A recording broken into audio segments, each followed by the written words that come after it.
After a game like that, I really need a bath. Hello and welcome people, it's me, Zamir TV, and we have just beaten Hoffenheim 2-1. The last goal came in the friggin' last minute of the match. Wow. This match was brilliant. I mean, let's get into the match. So the first half starts, right? It starts. I look at my watch, tick tock, 9 seconds, and Hoffenheim score, equaling the Bundesliga record from last season for the fastest goal of the season. That's a great way to start a match. That is a fantastic way to start a match. So it's 1-0. We're 1-0 down right from the 9th minute. And we just keep going. We just keep going forward. Like, the first half, we really just try and get the ball to the wings, get the ball to Costa, let him cross it, and then get the ball to the right where Robin is, let him pass it to Lam, and then Lam cross it in the middle. That was basically the whole plan for the first half. And it worked and it didn't work. It worked for a long period of time because Costa's crosses, they were okay. But the problem is that he isn't that good at crossing the ball when the ball is in the air. When it's like a low cross, he's fantastic. When it's a high cross, he needs to work on that. So it was like half of them worked, half of them didn't work. And Lam, his crosses are always on point. So Lam's crosses were just always dangerous. But obviously he has to always get forward and always get backwards as well. So it went okay. But we had like a lot of chances. Like, I mean, Müller, he hits the ball, hits the crossbar. Müller, he hits the ball. Baumann saves it. So it's like constant back and forth. But then Hoffenheim, they get their 1-2 chance as well.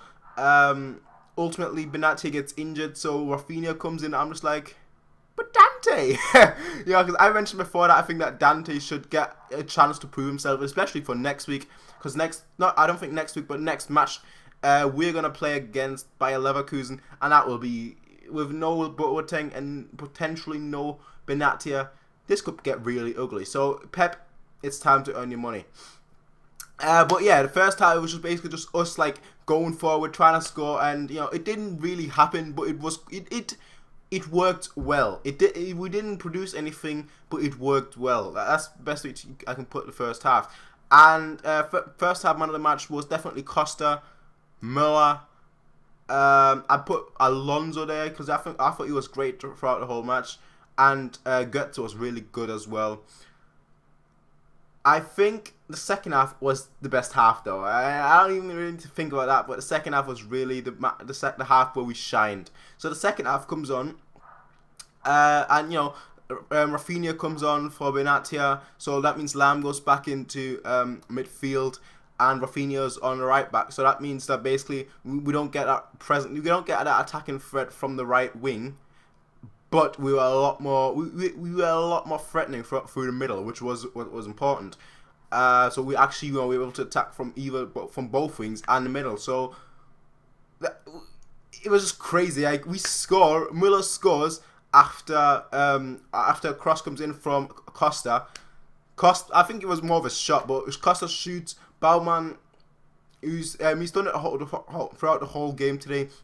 He isn't able to catch the ball. He just parries the ball, and this time he parries the ball right into Müller. Müller then knees it into the goal, 1-1.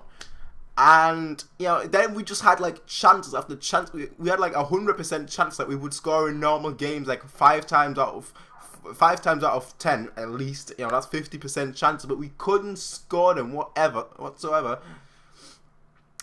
And then Hoffenheim get a penalty after Boateng commits a free kick, and then the referee says that Boateng handballed on the free kick.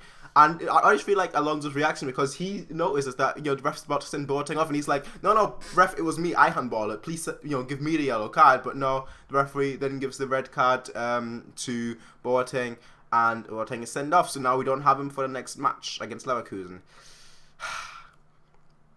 But the ball bounces off the post. Neuer somehow gets it, it lands underneath Neuer's stomach. It gets out, and Alaba gets it out. So no goal scored for Hoffenheim at that point. Next up, Müller sort of scores, but the referee says he handballed it as well. So Lewandowski shoots. Müller apparently handballs it and scores. Referee says no goal. What can he do? Next up, gets it through well to Lewandowski. Lewandowski 1-on-1 with the keeper, and it just didn't happen, But But then, last minute of the game, Costa's now on the right. He is 1 versus 2. Runs. He just runs. He doesn't lose skills. Just runs past 2 players. Passed the ball with his right foot into the box. Got to get a small little touch on. I think, yeah, he wanted to shoot, but he just couldn't get the ball. Ball bounced off to Lewandowski. Lewandowski scores. Last minute of the game. We are all going crazy. This match was fucking crazy. This match was one of the match of the season. I can tell you that now. It's the season that's only started, but this match is going to be one of the match of the season. Drama and sweat. That's all I can say. Drama and sweat. This match was crazy. Our second half man of the match, naturally you'd have to give it to either Costa or Lewandowski or Müller. Those 3 really stood out. But I also thought that Guts was really good, and Alonso, as I mentioned, I thought he was really good. So the thing is, Thiago and Robin, you know, they only just come back from an injury and whatnot. But I thought Thiago, considering that he's one of my favourite players, because he just demands the ball, he didn't really do that today. And Robin, I just think that he lacks that bit of pace that he normally has. So once they get back to their full fitness, I'm sure, you know, we'll be back to our full form. But overall, man of the match for me has to go to Müller, just because of what he's done in the first half and then how he continued in the second half. Naturally, you'd say that you'd give it to Costa, but the thing is, in the first half, Costa basically just crossed, and in the second half, he was a little bit invisible. Once Lewandowski went off, Costa was a bit invisible until, like, obviously the final minute. So overall, just for the constant threat, I'd give it to Müller. But what do you guys think? This was me as in Me TV. As always, rate, comment, favorite, and subscribe. Peace out, and have a nice day. I'm guessing you need a bath as much as I do. Peace out.